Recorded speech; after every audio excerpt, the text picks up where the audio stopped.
Hello mga ka-legit Daver Cats! Isa na naman panibagong update, September 18, 2023. Ang isa sa mga kaganapan ngayon sa isang segment po ng EAT kani-kanina lang kung saan ay talaga namang traumatize ang lahat ng mga legit Daver Cats. Ang lahat ng ito, but before that, if you haven't subscribed yet to my YouTube channel, please don't forget to like, share, and subscribe at hit mo na rin ang notification bell for more showbiz updates.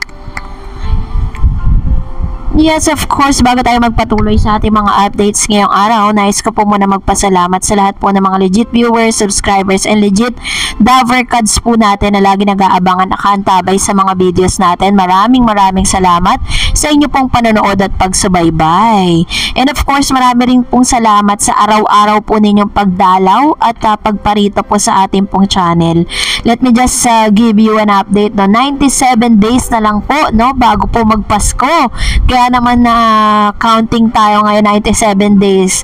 So ihanda nyo na po ang inyong mga yung mga dapat nyong ipamigay ngayong Paskong ito. At ngayon, pag-usapan nga natin ito dahil ito pong isang segment ng Huwag Kayong Ganon Oy, talagang parang nahalungkat yung ilan sa mga trauma, no? Traumatized po talaga yung ilan sa mga guests po dito sa Huwag Kayong Ganon Oy, kung saan sila po yung mga nakaranas ng hindi kagandahan ng mga experience na no. Panoorin natin ito. Alamin natin. Ang tanong!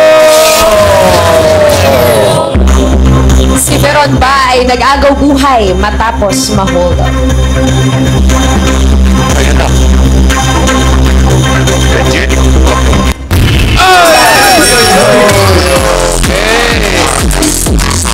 Isa sa mga guest nga nila si Ate Veron no, na kung saan nakaranas po siya ng isang traumatized na pangyayari sa buhay niya. Kaya palang sabi niya doon po sa kanyang opening salvo. Masaya yung music dahil nanalo sila ng 20,000. Hindi dahil congratulations sa mga labs. Nakuha nyo. Si Ate Veron pala. Kaya pala yung kasabihan nyo kanina, kung oras mo. Oras mo na. Oo, hindi pa niya oras. Hindi. Andito ka pa, Ate Veron. Buti na lang, Opo. Ano nangyari, Ate Veron? Nahold up po ako, tapos tinapon po ako sa ilog. Teka muna, paano lang? So according po to Ate Veron, na-hold up po siya kasi taga Marikina siya. At isa sa mga talagang sobra po yung inabot niya na torture siya no, dahil hinagis po siya sa ilog. Pagkatapos siyang gawa ng hindi maganda, sinaksak siya ng 15 stab wounds ang inabot niya. Panoorin pa natin. Di ba, hinihingan ka ng galit? Yes po. Pero kinuha na po yung dalawang cellphone ko po. Binigay nyo. Opo. Nakuha na po niya. Tapos, Tapos po, nung makuha na... Ano yan? Nakasakay kayo sa taxi? Hindi po, naglalakad po pauwi. So according po to Ate Veron na naganap po yung insidente bandang tanghaling tapat kung saan kasama niya yung kanya pong kanyang hipag at yung kanya pong parang pamangkin ganon. So talagang hindi po pumipili ng oras ang isang tao pag aatake siya sa iyo. So yun po yung ilan sa mga talagang hindi malilimutan na experience nitong si Ate Veron at talagang hindi po kaya na makinig kami ngayon. Doon po kami dumaan sa ilog ng Marikina. Ngayon po pagbalik po namin So yun, tanghaling tapat nga po. Hindi niya ine-expect na sa ganong oras magaganap po yung isang napaka-grabing krimen dun sa lugar na yun. Dahil according po kami araw-araw siyang dumadaan dun Opo. Tapos po, ano po nangyari habang... nung bigla po, kasi napunas po ako ng pawis, may bimpo ako sa balikat dahil mainit nga po.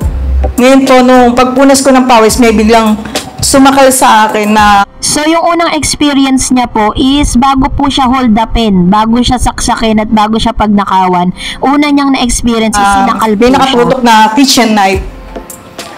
Ngayon po, syempre, inisip ko, Lord, bigyan niyo po ako ng lakas loob para may survive ko yung ano mangyayari sa akin sa araw na yon. Tapos, bali, yun nga po, kinuha nga po yung dalawa kong cellphone na nasa bulsa. Ate Veron, sandali lamang po. Yung sa kwento nyo kanina, may kasama kayo? Kami. Kami. Opo.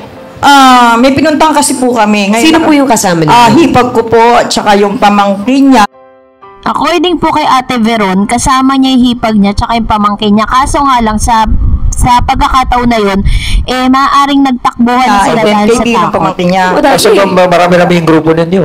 Ha? Marami-rami kayo sa grupo. 4 po kami magkakasama. Bali po nung makita po nila kung sinakal nga po na may kutsilyo, nanakbo na po sila. Hindi po ako makatakbo dahil may nakatutok na po sa leg ko. Yan ho ay nangyari sa mataong lugar? Saan po Wala ito? po So, according po kay Ate Veron, habang nagtatakbuhan nga yung mga kasama niya, nung dumaan po sila doon, ang oras na yon maaaring wala pong mga tao na pwedeng sumaklolo sa kanya. Kaya po naganap yung pinaka madilim na sandali ng kanyang buhay. Kaya talagang kung mapapansin ninyo, itong si Maine tsaka si Ryan doon po yun sa malapit po sa traumatized din at si Bossing. tumana po yun.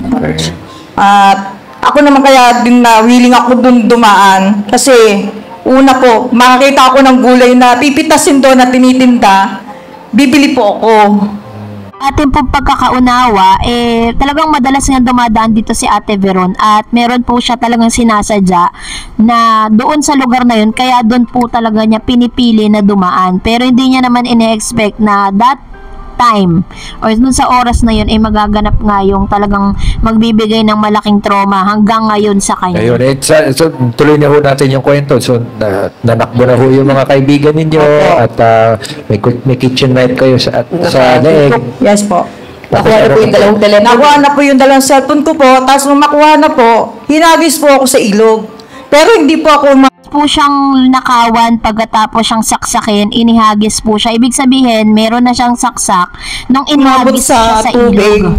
Tapos po, tumalon din po yung kumuha ng cellphone ko yung sumaksak sa akin. Nasaksak po kayo. Opo, doon ako. Nakita niyo po ba yung reaksyon nitong si Miss Maine Mendoza habang pinapakinggan niya po yung pangyayari na yun? Kasi hindi talaga natin ine-expect na sa mga oras na yun, mabubuhay pa itong si Ate Veron. Makatapos siyang ihulog or ilaglag po dun sa napakataas na ilog. Tapos pagdating po, bago Tapos siya sinaksak po ihulog, sa tabing sinaksak ilog siya. na po mismo. Yung pagkakahagis po sa akin doon, sinundan po nila ako. So bumangon po ako, hindi po ako nakabangon kasi po masakit po yung tuhod kong dalawa dahil parang masama po yung pagkakabagsak kasi mataas po yung pinaghagisan po sa akin. Ngayon, nung pilit kong tumatayo pero hindi ako makatayo, bumabagsak po ako.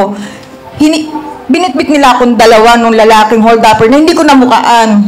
Ngayon po, doon po ako inindakan ng saksak sa tagiliran, lumabas po yung bituwa ko rito. Hindi nga kinaya ni Ate Veron habang kinukwento niya to kasi parang traumatic experience at habang kinukwento niya to talagang hindi niya po mapigilan na umiyak dahil naaalala niya yung hirap na dinanas niya.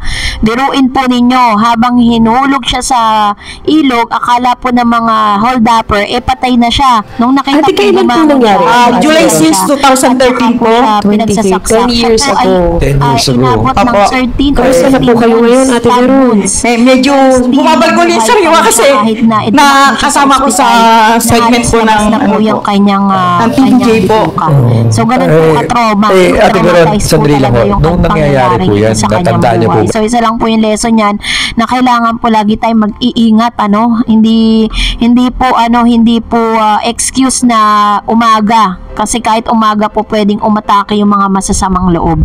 So kaya naman yun po yung ilan sa mga talaga naman nakakalungkot na kaya tignan nyo po kung mapansin niyo wala po si Raisa at saka itong si Miss si Karen ginagawa kasi niyo? medyo Kayo bata po ba pa ay sila baka matrauma nagsisisigaw? sila dito sa segment. Kayo po ay nanahimik. Kasi bakit umabot sa pagtulak at parang gusto pa kayong talagang tuluyan? Ako pa yung nanahimik dahil alam ko pong may nakatutok na kutsilyo sa akin para hindi nga po ako saktan ng tuluyan. Ang kaso nga po, siguro nga po yung dalawang nang hold up po sa akin ay bangag po at walang nakuha pera sa akin.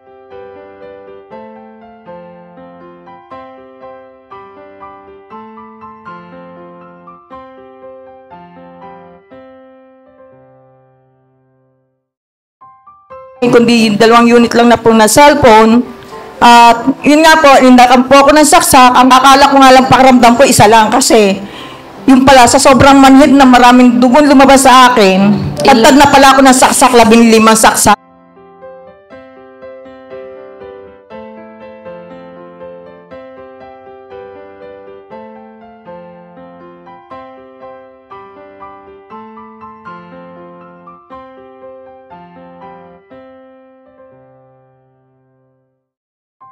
saksak. 15 saksak! Okay. Sige, parang nanunumbalik nga yung trauma niyo, Ate Veronie. Ilang buwan ho bago kayo naka-recover?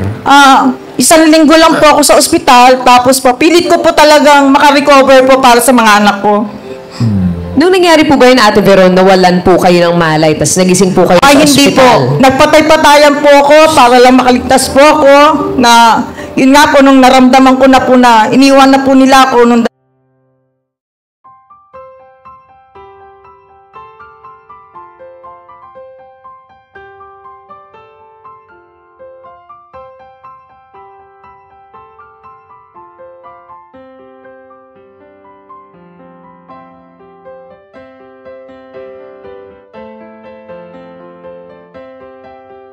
nung dalawang lalaki na hold up sa akin na sumaksak. Yun po, nung naramdaman ko na wala na talaga sila dahil nakakadinig pa naman ako nung time na yun. Nasa wisyo pa ako. Ngayon po, bumangon po ako, gumapang po ako dahil hindi po ako makabangon. Ngayon, sumisigaw po ako ng tulong po, tulong. Akala ko nga po walang nakarinig sa akin dahil pakiramdam ko ako lang nakakarinig ng sigaw ko. And that's it for today. For more videos and updates, please don't forget to like, share, and subscribe. And please follow me on my Facebook page, DarEds TV.